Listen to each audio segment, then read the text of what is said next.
നമസ്കാരം. വാർത്താമഴയിലേക്ക് വിശദമായി. അബുദാബിയിൽ വാഹന അപകടം. സഹോദരങ്ങളായ 3 കുട്ടികൾ ഉൾപ്പെടെ 4 മലയാളികൾ മരിച്ചു. കോഴിക്കോട്, മലപ്പുറം സ്വദേശികളാണ് മരിച്ചത്. മുഹമ്മദ് റഹീസ് ഉണ്ട് ഇപ്പോൾ വിശദാംശങ്ങളുമായി ദുബായിൽ നിന്ന്. മുഹമ്മദ് റഹീസ്, എങ്ങനെയാണ് അപകടമുണ്ടായത്? എന്തൊക്കെയാണ് വിവരങ്ങൾ? ഉന്മേഷ്, അബുദാബി ദുബായ് റോഡിൽ ഷഹാമയ്ക്ക് അടുത്താണ് അപകടമുണ്ടായത് എന്നുള്ള വിവരം ഇപ്പോൾ പുറത്തു വരുന്നുണ്ട്. മാത്രമല്ല, ഈ അപകടം ഉണ്ടായ സ്ഥലത്ത് നിന്ന് ആശുപത്രിയിലേക്ക് എത്തിക്കുമ്പോൾ തന്നെ ഈ 3 കുട്ടികളടക്കം 4 പേർ മരിച്ചിരുന്നു എന്നുള്ള വിവരം കൂടി ഈ ഘട്ടത്തിൽ ആശുപത്രിയിൽ നിന്ന് പുറത്തു വരുന്നുണ്ട്. ഈ മരിച്ച 3 കുട്ടികളും കോഴിക്കോട് വടകര സ്വദേശികളാണ്. ഈ ദുബായിൽ വ്യാപാരം നടത്തുന്ന അബ്ദുൽ ലത്തീഫ്, ഒപ്പം തന്നെ ഭാര്യ റുക്സാന, ഇവരുടെ മക്കളാണ്. ഇവരുടെ 3 മക്കളാണ് മരിച്ചവരിൽ ഉള്ളത്. അതായത് 14 വയസ്സുള്ള അഷത്ത്, ഒപ്പം തന്നെ 12 വയസ്സുള്ള അമ്മാർ, 5 വയസ്സുകാരൻ അയാഷ് എന്നിവരാണ് മരിച്ചത്. ഒപ്പം തന്നെ ഇവരുടെ വീട്ടിൽ ജോലി ചെയ്തിരുന്ന മലപ്പുറം ചമ്രവട്ടം സ്വദേശി ബുഷ്ര എന്നിവരാണ് മരിച്ചിട്ടുള്ളത്. ഇവർ ഈ ലിവ ഫെസ്റ്റിവൽ, ഈ ദുബായിൽ താമസിക്കുന്ന കുടുംബമാണ്. ഇവർ ലിവ ഫെസ്റ്റിവൽ കഴിഞ്ഞ് മടങ്ങി വരുമ്പോഴാണ് അപകടം ഉണ്ടായത്. നിലവിൽ ഈ മരിച്ചവരുടെ മൃതദേഹങ്ങൾ അബുദാബിയിലെ മോർച്ചറിയിൽ സൂക്ഷിച്ചിരിക്കുന്നു. UAE-യിൽ തന്നെ കബറടക്കാനുള്ള നടപടികൾ സ്വീകരിക്കുമെന്നാണ് ഇപ്പോൾ ബന്ധുക്കൾ അറിയിച്ചിട്ടുള്ളത്. ഉന്മേഷ്, മുഹമ്മദ് റഹീസാണ് ദുബായിൽ നിന്ന് വിവരങ്ങൾ നൽകിയത്. പുനർജനി പദ്ധതിയിൽ പ്രതിപക്ഷ നേതാവ് VD സതീശനെതിരെ CBI അന്വേഷണത്തിന് വിജിലൻസിന്റെ ശുപാർശ. വിദേശത്തു നിന്നും ഫണ്ട് പിരിച്ചതിലെ ക്രമക്കേട് CBI അന്വേഷിക്കണം എന്നാണ് ശുപാർശ. അതേസമയം VD സതീശനെതിരെ അഴിമതി നിരോധന വകുപ്പ് പ്രകാരം കേസ് നിലനിൽക്കില്ല എന്ന വിജിലൻസിന്റെ റിപ്പോർട്ടിന്റെ പകർപ്പ് 24 ലഭിച്ചു. CBI അന്വേഷണത്തിൽ മുഖ്യമന്ത്രിയുടെ നിലപാട് നിർണായകമാക്കും. 1 വർഷം മുമ്പാണ് യോഗേഷ് ഗുപ്ത വിജിലൻസ് ഡയറക്ടറായിരിക്കെ ശുപാർശകളടങ്ങിയ റിപ്പോർട്ട് മുഖ്യമന്ത്രിക്ക് കൈമാറിയത്. പുനർജനി പദ്ധതിയുടെ പേരിൽ വിദേശത്തു നിന്നും ഫണ്ട് പിരിച്ചതിൽ FCRA നിയമത്തിന്റെ ലംഘനമുണ്ടെന്നാണ് വിജിലൻസ് കണ്ടെത്തൽ. സ്വകാര്യ സന്ദർശനത്തിനായി കേന്ദ്ര സർക്കാരിൽ നിന്നും അനുമതി നേടിയ ശേഷം വിദേശത്ത് പോയി ഫണ്ട് സ്വരൂപിച്ചതും അത് കേരളത്തിലെ അക്കൗണ്ടിലേക്ക് എത്തിച്ചതിലും നിയമലംഘനമുണ്ടെന്ന് വിജിലൻസ് ശുപാർശയിൽ പറയുന്നു. നിയമസഭാ സാമാജികനെന്ന നിലയിൽ നടത്തിയ നിയമലംഘനത്തിന് സ്പീക്കർ നടപടി സ്വീകരിക്കണമെന്നും വിജിലൻസ് ശുപാർശ ചെയ്തിട്ടുണ്ട്. തനിക്കെതിരെ ഏത് അന്വേഷണം നടത്തിയാലും കുഴപ്പമില്ലെന്നും രാഷ്ട്രീയമായി നേരിടുമെന്നും VD സതീശൻ. നമ്മൾ ആരും അറിയാത്തൊരു ഫൈൻഡിങ്, ഭയങ്കര കുഴപ്പം പിടിച്ച എന്തെങ്കിലും ഫൈൻഡിങ് ഉണ്ടെങ്കിൽ MV ഗോവിന്ദൻ പറഞ്ഞവരെ CBIക്ക് വിടട്ടെ, CBI അന്വേഷിക്കട്ടെ. ഞാൻ FCRA വകുപ്പിന്റെ ലംഘനം നടത്തിയിട്ടുണ്ടെന്ന് ഒന്ന് പറഞ്ഞേക്ക്. ഞാൻ പേടിച്ചു പോയെന്ന് പറഞ്ഞു. ഇത് കേട്ടിട്ടേ ഞാൻ പേടിച്ചു പോയെന്നും കൂടി ഒന്ന് പറഞ്ഞേക്ക്.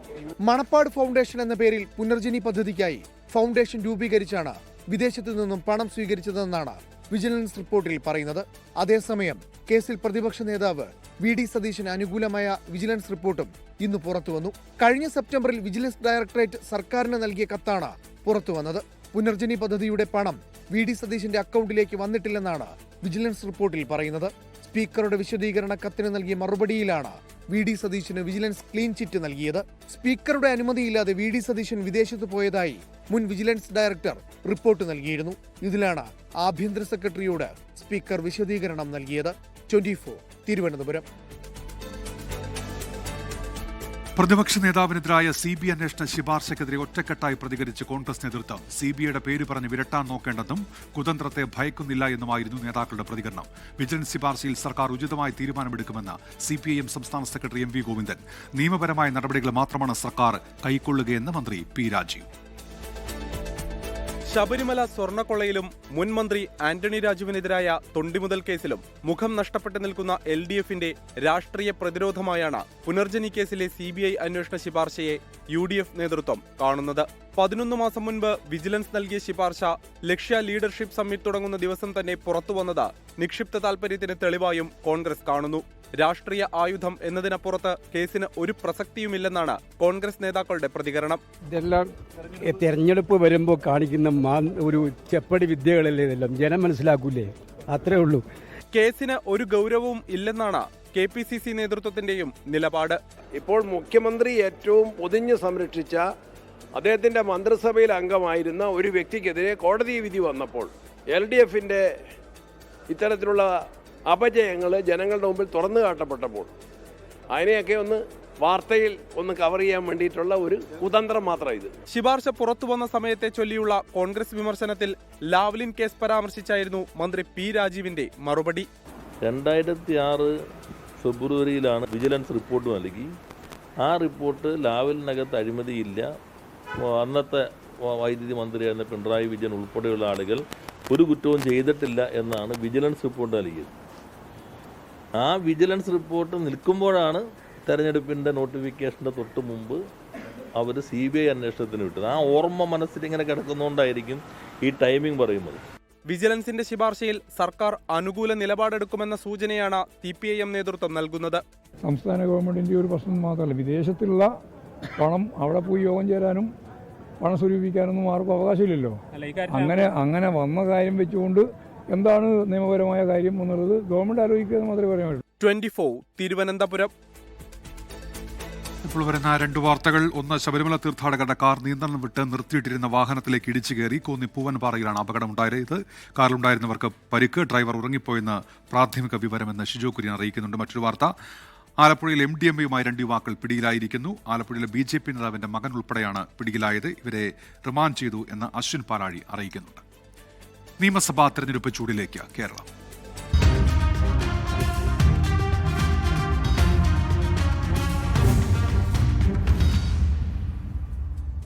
വരുന്ന നിയമസഭാ തെരഞ്ഞെടുപ്പിൽ ഏറ്റവും കുറഞ്ഞത് 85 സീറ്റുകളിൽ വിജയിക്കാൻ കഴിയുമെന്ന് കോൺഗ്രസ്.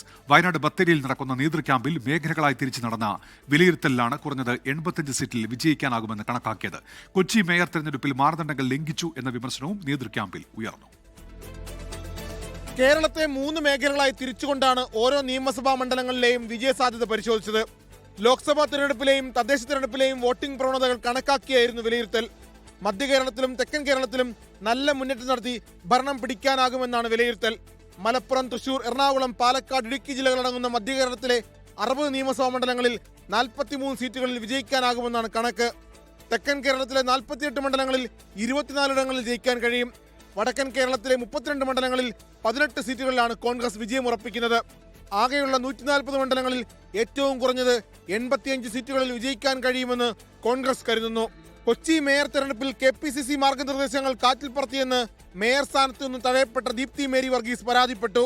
മേയർ സ്ഥാനം നഷ്ടപ്പെട്ടതല്ല, തെരഞ്ഞെടുത്ത രീതിയിലാണ് താൻ വിമർശനം ഉന്നയിക്കുന്നതെന്നും ദീപ്തി മധ്യമേഖലാ യോഗത്തിലെ ചർച്ചയിൽ പറഞ്ഞു. ദീപ്തിക്ക് പിന്നാലെ KPCC ഭാരവാഹികളായ സക്കീർ ഹുസൈനും MR അഭിലാഷും ഇതേ വിമർശനം ആവർത്തിച്ചു. മാർഗനിർദ്ദേശങ്ങളല്ല, ചിലരുടെ വ്യക്തി താൽപര്യങ്ങളാണ് കൊച്ചി മേയർ തെരഞ്ഞെടുപ്പിൽ നടപ്പിലായതെന്നായിരുന്നു ഇവരുടെ വിമർശനം. BJPയുടെ വളർച്ചയെ നിസാരമായി കാണരുതെന്ന് തെക്കൻ മേഖലാ യോഗത്തിൽ അഭിപ്രായമുയർന്നു. CPIM-ന്റെ സംഘടനാശേഷിയെ കുറച്ചു കാണരുതെന്നും നേതാക്കൾ അഭിപ്രായപ്പെട്ടു. കോൺഗ്രസിന്റെ സമൂഹ മാധ്യമ ഇടപെടലുകൾ ശക്തമാക്കാനുള്ള നിർദ്ദേശങ്ങളും നേതൃത്വ സംഗമത്തിൽ അവതരിപ്പിച്ചു. Political desk 24. നിയമസഭാ തെരഞ്ഞെടുപ്പിൽ 30 സ്ഥാനാർത്ഥികളെ നേരത്തെ പ്രഖ്യാപിക്കാൻ BJP. തിരുവനന്തപുരം നേമത്ത് രാജീവ് ചന്ദ്രശേഖറും കഴക്കൂട്ടത്ത് V മുരളീധരനും സീറ്റ് ഉറപ്പിച്ചു. വട്ടിയൂർക്കാവിൽ K സുരേന്ദ്രനും കായംകുളത്ത് ശോഭാ സുരേന്ദ്രനുമാണ് പരിഗണനയിലുള്ളത്. ഈ മാസം 12 മുതൽ പ്രചാരണം തുടങ്ങാനാണ് ആലോചന. 24 എക്സ്ക്ലൂസീവ്. ഈ മാസം 11-നാണ് കേന്ദ്ര ആഭ്യന്തരമന്ത്രി അമിത്ഷാ തിരുവനന്തപുരത്ത് BJP സംസ്ഥാന നേതൃയോഗത്തിൽ പങ്കെടുക്കുക. അമിത്ഷായുടെ വരവിനു പിന്നാലെ നിയമസഭാ തെരഞ്ഞെടുപ്പ് പ്രചാരണം ആരംഭിക്കാനാണ് BJPയുടെ തീരുമാനം. സംഘടനാ സ്വാധീനവും വോട്ടും വർദ്ധിച്ച 30ഓളം മണ്ഡലങ്ങളിൽ സ്ഥാനാർത്ഥികളെ വളരെ നേരത്തെ പ്രഖ്യാപിച്ച് തെരഞ്ഞെടുപ്പ് കളത്തിൽ സജീവമാകാനാണ് BJPയുടെ ആലോചന. മത്സരിക്കണമെങ്കിൽ ജയസാധ്യതയുള്ള മണ്ഡലം വേണമെന്ന് K സുരേന്ദ്രൻ ആവശ്യപ്പെട്ടതായാണ് വിവരം. വട്ടിയൂർക്കാവോ തൃശൂരോ മത്സരിക്കാനാണ് K സുരേന്ദ്രന് താൽപര്യം. തൃശൂരിൽ MT രമേശും കോഴിക്കോട് നോർത്തിൽ മഹിളാ മോർച്ച സംസ്ഥാന അധ്യക്ഷൻ നവ്യ ഹരിദാസും സ്ഥാനാർത്ഥികളാകാനാണ് സാധ്യത. അങ്ങനെയെങ്കിൽ K സുരേന്ദ്രന് വട്ടിയൂർക്കാവ് നൽകും. BJP സംസ്ഥാന അധ്യക്ഷൻ രാജീവ് ചന്ദ്രശേഖർ നേമത്ത്, കഴക്കൂട്ടം V മുരളീധരൻ, കാട്ടാക്കട PK കൃഷ്ണദാസ് എന്നിവർ സ്ഥാനാർത്ഥികളാകും. പാലക്കാട് പ്രശാന്ത് ശിവനാണ് സാധ്യത. സാമുദായിക സമവാക്യങ്ങളും മറ്റു രാഷ്ട്രീയ സാഹചര്യങ്ങളും കേന്ദ്ര നേതൃത്വത്തിന്റെ തീരുമാനപ്രകാരവുമായിരിക്കും സ്ഥാനാർത്ഥി പട്ടിക അന്തിമമാകുക. തദ്ദേശ തെരഞ്ഞെടുപ്പിൽ ക്രൈസ്തവ ന്യൂനപക്ഷങ്ങളെ ഒപ്പം നിർത്തുന്നതിന് പാർട്ടി ആവിഷ്കരിച്ച ക്രിസ്ത്യൻ ഔട്ട്റീച്ച് സമ്പൂർണ്ണമായി പാളിയെന്ന് BJP കോർ കമ്മിറ്റി യോഗം വിലയിരുത്തി. BJP ക്രിസ്ത്യൻ സ്ഥാനാർത്ഥികളിൽ ജയിച്ചത് 1.3% മാത്രം. സംസ്ഥാനത്താകെ 1926 ക്രൈസ്തവരെ BJP സ്ഥാനാർത്ഥികളാക്കിയെങ്കിലും വിജയിച്ചത് 25 പേർ മാത്രം. 6 ജില്ലകളിൽ ഒറ്റ ക്രൈസ്തവ സ്ഥാനാർത്ഥികളെ പോലും BJPക്ക് ജയിപ്പിക്കാനുമായില്ല. തദ്ദേശ തെരഞ്ഞെടുപ്പിൽ ക്രിസ്ത്യൻ വോട്ടുകൾ ആകർഷിക്കാനായില്ലെന്നു മാത്രമല്ല, ഹിന്ദു വോട്ടുകൾ നഷ്ടമായെന്നും BJP വിലയിരുത്തി. അലക്സ് റാം മുഹമ്മദ്, 24 തിരുവനന്തപുരം. നിയമസഭാ തെരഞ്ഞെടുപ്പിനൊരുങ്ങാൻ മുസ്ലിം ലീഗ്. നാളെ കോഴിക്കോട് ചേരുന്ന സംസ്ഥാന ഭാരവാഹി യോഗത്തിൽ കൂടുതൽ സീറ്റുകൾ ആവശ്യപ്പെടുന്നത് ഉൾപ്പെടെയുള്ള വിഷയങ്ങൾ ചർച്ചയാക്കും. വിജയസാധ്യത കുറഞ്ഞ സീറ്റുകൾ വെച്ചു മാറണോ എന്ന കാര്യവും പരിഗണനയിലുണ്ട്. നാളെ സംസ്ഥാന കമ്മിറ്റിയുണ്ട്. ചർച്ചയ്ക്ക് ശേഷം തെരഞ്ഞെടുപ്പ് കാര്യത്തിൽ എടുക്കാൻ പോകുന്ന സമീപനവും കാര്യമൊക്കെ പറയാവുന്നിടത്തോളം നാളെ പറയാം. ഏറ്റവും വലിയ രണ്ടാമത്തെ കക്ഷി എന്നുള്ളതിൽ അതേ സീരിയസ്നെസ്സിൽ അത്ര തന്നെ സമയബന്ധിതമായി ഞങ്ങളും കാര്യങ്ങൾ തീരുമാനിക്കും. UDF ഇപ്പോൾ അതിനുള്ള വർദ്ധിച്ച ആവേശമുണ്ട്. മാത്രമല്ല UDF അങ്ങനെ പ്രവർത്തിക്കാനുള്ള ഒരു ഭദ്രതയും ഇപ്പോൾ ഉണ്ട്. അട്ടിമറി നടത്തിയ അമേരിക്ക റാഞ്ചിയ വെനസ്വേലൻ പ്രസിഡന്റ് നിക്കോളാസ് മദുറോയെയും ഭാര്യ സിലിയ ഫ്ലോറസിനെയും ന്യൂയോർക്കിലെ ജയിലിലെത്തിച്ചു. അമേരിക്കയിലേക്ക് ലഹരിമരുന്നും ആയുധങ്ങളും എത്തിച്ചു എന്ന കുറ്റത്തിനാണ് മദുറോയെ വിചാരണ ചെയ്യുക. വെനസ്വേലയുടെ ആക്ടിംഗ് പ്രസിഡന്റായി വൈസ് പ്രസിഡന്റ് ഡെൽസി റോഡ്രിഗസ് ചുമതലയേൽക്കും. അതേസമയം അമേരിക്കൻ സൈനിക നടപടി വിമർശിച്ച് മാർപ്പാപ്പ രംഗത്തെത്തി. അമേരിക്ക പിടികൂടിയ വെനസ്വേലൻ പ്രസിഡന്റ് നിക്കോളാസ് മഡുറോയെയും ഭാര്യ സിലിയ ഫ്ലോറസിനെയും ഇന്ത്യൻ സമയം ഇന്ന് പുലർച്ചെ 3 മണിയോടെയാണ് ന്യൂയോർക്കിലെ സ്റ്റുവർട്ട് എയർ നാഷണൽ ഗാർഡ് ബേസിലെത്തിച്ചത്.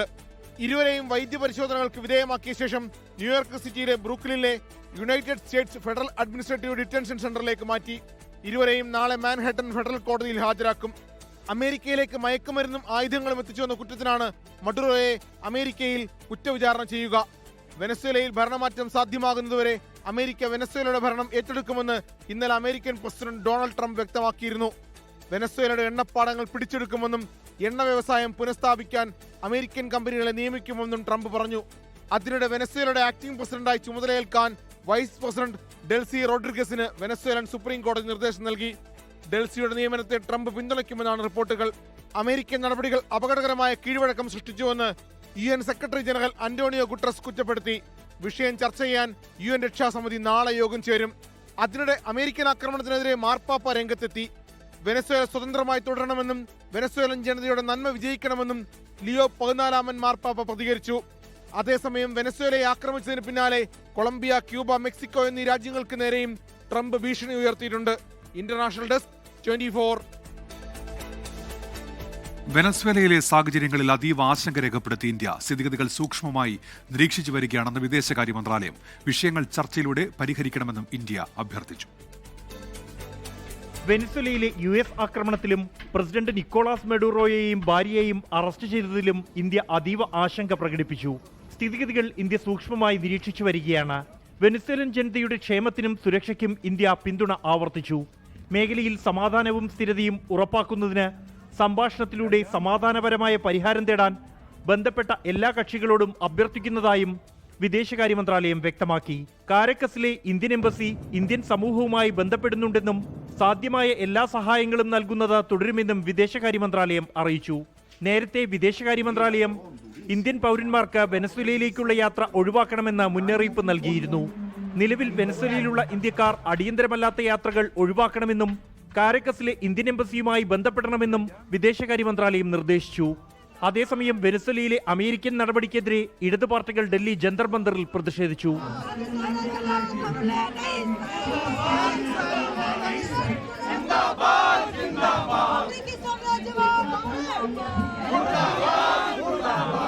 വിഷയത്തിൽ ഐക്യരാഷ്ട്രസഭ ഇടപെടണമെന്നും അതിനായി ഇന്ത്യ സമ്മർദ്ദം ചെലുത്തണമെന്നും ഇടതു പാർട്ടികൾ ആവശ്യപ്പെട്ടു. 24 ഡൽഹി. തിരുവനന്തപുരം RCCയിലെ നിയമന ക്രമക്കേടിൽ ചീഫ് നഴ്സിംഗ് ഓഫീസർ ശ്രീലേഖ ആറിനെതിരെ ഗുരുതര വെളിപ്പെടുത്തലുമായി ഉദ്യോഗാർത്ഥി. പരീക്ഷയിൽ ആദ്യ റാങ്കുകൾ ലഭിച്ചവർക്ക് ചീഫ് നഴ്സിംഗ് ഓഫീസർ എക്സാം ടോപ്പിക്കുകൾ മുൻകൂട്ടി നൽകിയിരുന്നു എന്നാണ് വെളിപ്പെടുത്തൽ. എഴുത്തു പരീക്ഷയുടെയും അഭിമുഖ പരീക്ഷയുടെയും പൂർണ്ണ നിയന്ത്രണം ഉണ്ടായിരുന്നത് ചീഫ് നഴ്സിംഗ് ഓഫീസർക്കാണെന്നും ഉദ്യോഗാർത്ഥി 24നോട് പറഞ്ഞു. RCCയിലെ സ്റ്റാഫ് നഴ്സ് നിയമന പ്രക്രിയയിൽ ആദ്യാവസാനം വരെ ഇടപെട്ട് ബന്ധു നിയമനം നടത്തിയെന്ന പരാതിയിൽ സസ്പെൻഷൻ നടപടി നേരിടുന്ന ചീഫ് നഴ്സിംഗ് ഓഫീസർ ശ്രീലേഖ ആറിനെതിരെ ഉദ്യോഗാർത്ഥിയുടെ ഗുരുതര വെളിപ്പെടുത്തൽ. എഴുത്ത്, അഭിമുഖ പരീക്ഷകളുടെ പൂർണ്ണ നിയന്ത്രണം ചീഫ് നഴ്സിംഗ് ഓഫീസർക്കായിരുന്നു. ആ എക്സാമിന്റെ പൂർണ്ണ നിയന്ത്രണത്തിലും ഇപ്പോൾ ഈ കേസിൽ പരാമർശിക്കപ്പെടുന്ന CNO ആയിരുന്നു വിദ്യാർത്ഥികളെ അറേഞ്ച് ചെയ്യുന്നതിലും ക്വസ്റ്റ്യൻ കൊടുക്കുന്നതിലും പിന്നെ ആരെവിടെ ഇരിക്കണമെന്ന് തീരുമാനിക്കുന്നതിലും എല്ലാം പൂർണ്ണ നിയന്ത്രണം ഉണ്ടായിരുന്നത് CNOയുടെ മേലുള്ള ഉത്തരവാദിത്തത്തിലായിരുന്നു.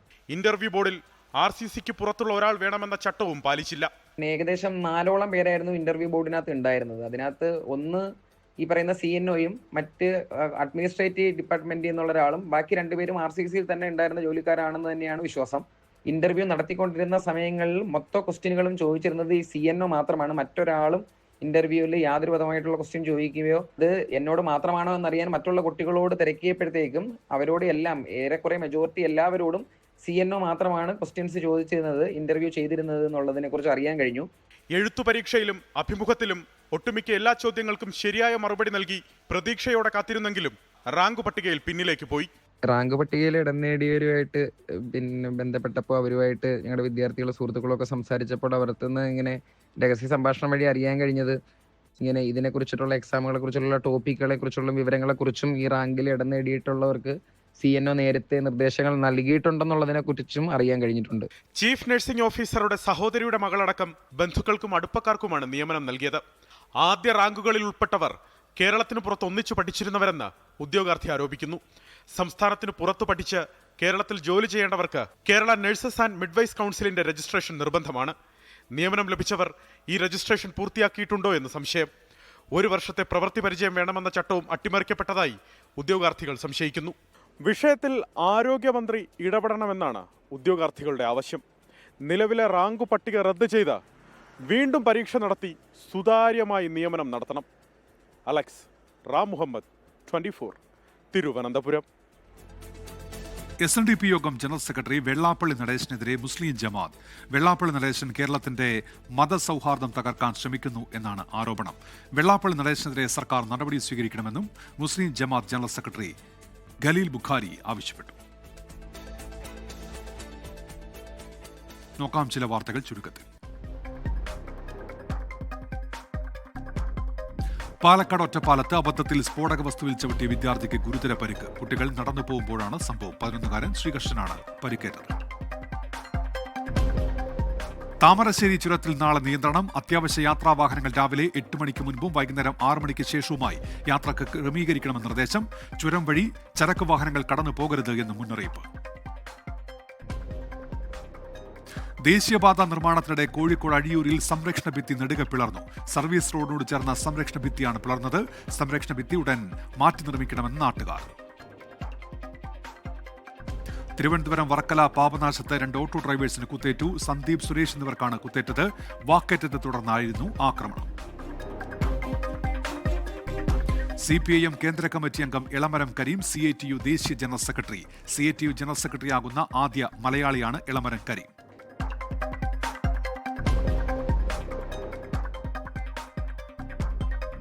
ക്രൈസ്തവരുടെ പിന്നാക്കാവസ്ഥ പഠിക്കാൻ നിയോഗിച്ച justice JB Koshy commission report നടപ്പാക്കാത്തതിനെതിരെ നിലപാട് കടുപ്പിച്ച ലത്തീൻ സഭ. കേരള ലത്തീൻ കാത്തലിക് അസോസിയേഷൻ 3ാം ഘട്ട പ്രക്ഷോഭത്തിലേക്ക്.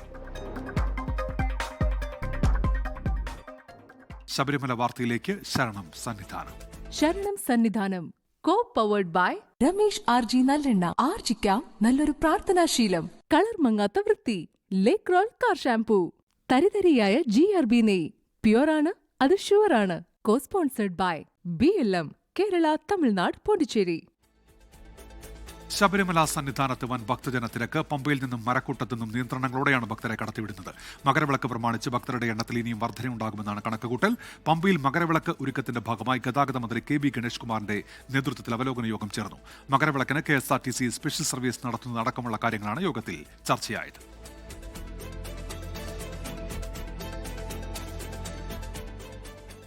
മധ്യപ്രദേശിൽ ഇൻഡോറിൽ മലിനജലം കുടിച്ചുണ്ടായ മരണത്തിൽ മലിനീകരണ ഉറവിടം കണ്ടെത്താൻ കഴിയാതെ മധ്യപ്രദേശ് സർക്കാർ. വെള്ളത്തിൽ ഗുരുതരമായ ബാക്ടീരിയകളുടെ സാന്നിധ്യമുണ്ടെന്നാണ് ലാബ് പരിശോധന റിപ്പോർട്ട്. എന്നാൽ മരണസംഖ്യയിൽ അവ്യക്തതയിൽ BJPക്കുള്ളിൽ തന്നെ ഭിന്നത രൂക്ഷമാണ്.